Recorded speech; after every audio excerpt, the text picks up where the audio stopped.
Welcome to Coruzant Technologies, home of the Digital Executive Podcast. Welcome to the Digital Executive. Today's guest is Brendan Miller. Brendan Miller leads global product marketing and research programs at Rapyd, a Series D global FinTech. Prior to Rapyd, Brendan co-led Forrester's global research on digital commerce and payment strategies. He has spent 20 years as a B2C and a B2B marketer, spanning technology, services, retail, CPG, and durable goods, including stints at payment firms such as First Data, Mercury, and Vantiv. Brendan's research and work have been widely cited in publications including the New York Times, USA Today, Bloomberg, Wall Street Journal, Fortune, Barron's, as well as NPR and the Financial Times. Well, good afternoon, Brendan. Welcome to the show. Thanks for having me. Awesome. I appreciate you jumping on, and we're going to get right into the questions. We've got some great questions here for you today. So, Brendan, let's talk about your career. You've got quite the career. You've done marketing, digital, product. Now you're the head of global product marketing at Rapyd. Could you share with our audience the secret to your career growth and what inspires you? Yeah, I think just what inspires me is coming to work every day at a global startup, and there's just a diversity of cultures and thought and ideas. And I work with employees on every edge of the planet and every continent. And I think coming to work every morning and working with that kind of diverse ideas and thought is something that really gets me out of bed in the morning. And I think anytime you're working at a startup, Brian, you find yourself just doing more than what your title says. And so I've had this tremendous opportunity to continue to grow and way beyond product marketing is what my title says. And early on in my career, I think I realized necessarily always be the smartest person in the room, or in your 20s when you're starting out, you're never the most experienced person in the room. And so early on, I was looking in my career and saying, where's the playing field? How can I be different and be still a great resource to my company and my manager? And I really enjoyed this process of gleaning insights and understanding customers and understanding the market. And I learned early on that I could be the most insightful person in the room, and that would make me valuable. And so I think I've done that in multiple different ways, but one of the areas that I realized I was a great collaborator. Every organization has these massive silos, even small organizations do. And so I learned I could collaborate with adjacent teams better than most people. And so as a marketer, those adjacent teams tend to be product and they tend to be sales. And it was always my goal to understand the product just as well as the product manager, if I could, and be able to do sales or present the sales pitch just as well as a salesperson, if I could. And that helped me build credibility with those adjacent teams, made me a better marketer. And just overall, from a customer insights perspective, in most companies, there's just what I'll call a desert of insights and understanding of the customer. And so I could fill that void by understanding the market dynamics, understanding the marketscape, what's driving customers, why customers are working with us, all those types of things. And it's just something that became very valuable and something that I enjoyed doing. And ultimately, it led me to being a Forrester analyst. I was never, was expecting to become a Forrester analyst, but I spent 4 years there getting paid to essentially look at research and do research and present insights to their customers, their clients. And it's something that I really enjoyed. And so it's something that I can kind of continue on in my career and found it very beneficial. Brendan, thank you for sharing that. I appreciate that and very insightful for sure. I love to hear unique stories of how people traversed in their career and found their why or found a way that worked best for them to build teams. So thank you. So we're going to talk a little bit more here now, this pandemic, right? So tell us about the changes you've seen in e-commerce and payments as a result of the pandemic. Do you anticipate any of these changes becoming the norm from now on? Yeah, I do. I think, one of the things I've really noticed is that there's been a lot of sensationalization around e-commerce and payments, over sensationalization, I should say, around things that are happening. I've heard pundits say things like e-commerce penetration has accelerated 5 years and 5 months due to the pandemic. And it's not really true. We have seen e-commerce tick up over the last year or so, of course, and actually it sort of ticked down a little bit towards the end of 2020. So it has grown, obviously, and it will continue to grow, but we haven't seen this just 5-year acceleration like a lot of people have said. I think we've heard things like stores are dead or malls are dead. And I think the reality is people are really itching to get back and start having experiences again, real life experiences. And one of those experiences will be retail therapy, I think. And I think we're about to enter this era of you only live once economy, YOLO economy, and people are going to be trying to make up for lost time. And I think in-person experiences will be probably one of the things that you'll see post-pandemic that will really take off. We've heard things like cash is dead, which is in some cases cash is decreasing as a transaction method in certain sectors and certain verticals. But actually cash is growing in circulation in the US and in many markets around the world. It is still the dominant payment method and probably will continue to be the dominant payment method for some time. I think, there are some things that have changed because of the pandemic.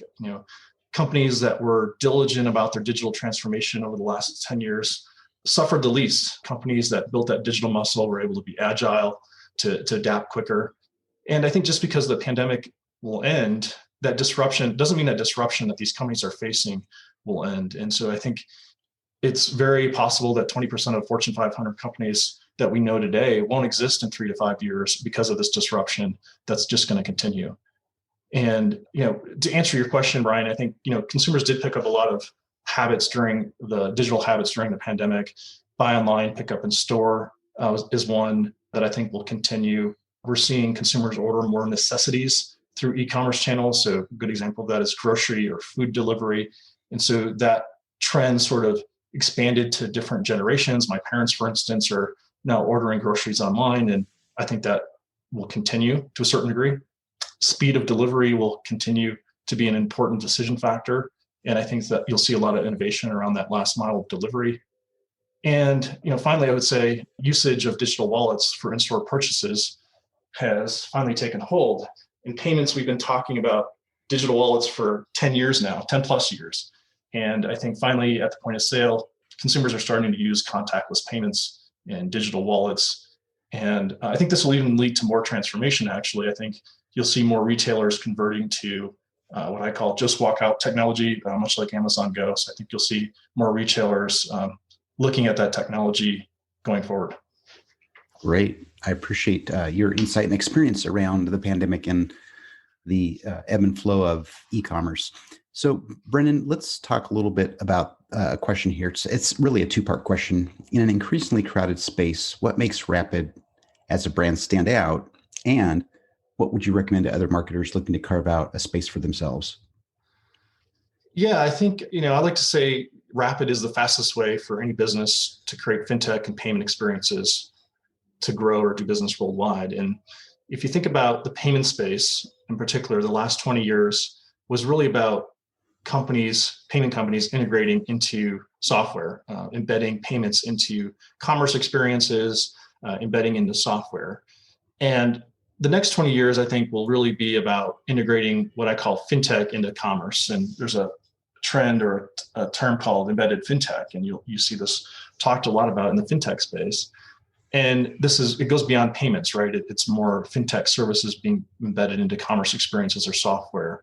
And I think, from a pure brand perspective, I think that's what, Rapyd is at the heart of that. And we have this bold, audacious vision to really unite the world of payments into this global network with an API first approach.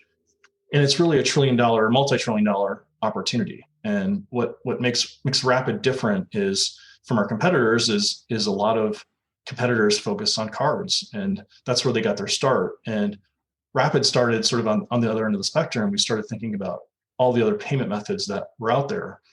And cards are important. We actually process cards, and cards are important in North America and much of Europe, but really only account for less than 50% of the transaction volume that's out there.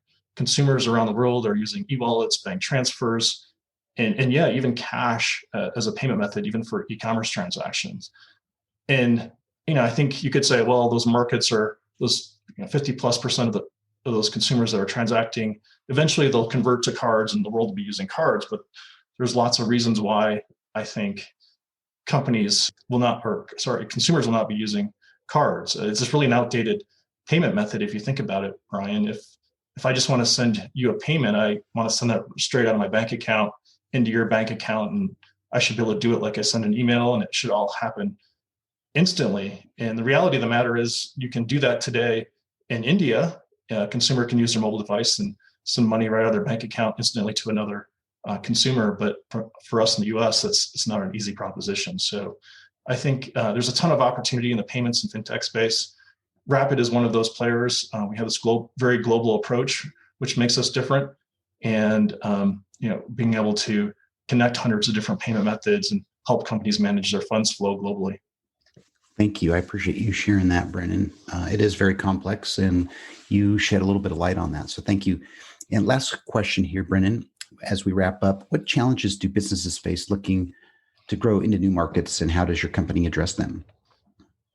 Yeah, the challenge is, it's kind of funny that as you grow globally as a company, you also must become more locally relevant as well at the same time.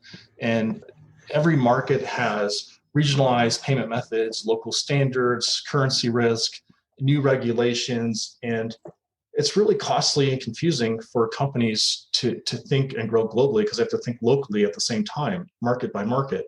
And it's expensive to integrate individual payment methods.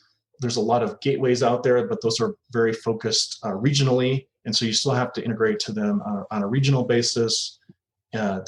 We find that even local payment preferences can be fickle. And so you could spend months integrating just one payment method only to find out that consumers' preferences change in that market for whatever reason, and it's no longer relevant. In many markets around the world, you have to have a local entity, and you have to go set up that local entity within the country to process payments. There's things like FX and risk and all of these things. And so if companies really want to do this, before Rapyd, their only option was to build this sort of massive infrastructure to go do these integrations, build back office functions. And so Rapyd, our value proposition is really to do that heavy lifting for you. So you don't have to build that infrastructure, so you can be more agile, more adaptive globally. And, Rapyd, helps companies grow new markets, convert more shoppers, grow basket size, essentially grow loyalty, because this is the way consumers want to pay and get paid in these local markets around the world. And so we can help companies do that. That's awesome. Brendan, I appreciate the share. And you and your company is contributing to a more innovative workplace. So I appreciate, again, the insights on that. Our global audience will as well. And Brendan, it was a pleasure having you on today. I look forward to speaking with you real soon. Thanks, Brian. Bye for now.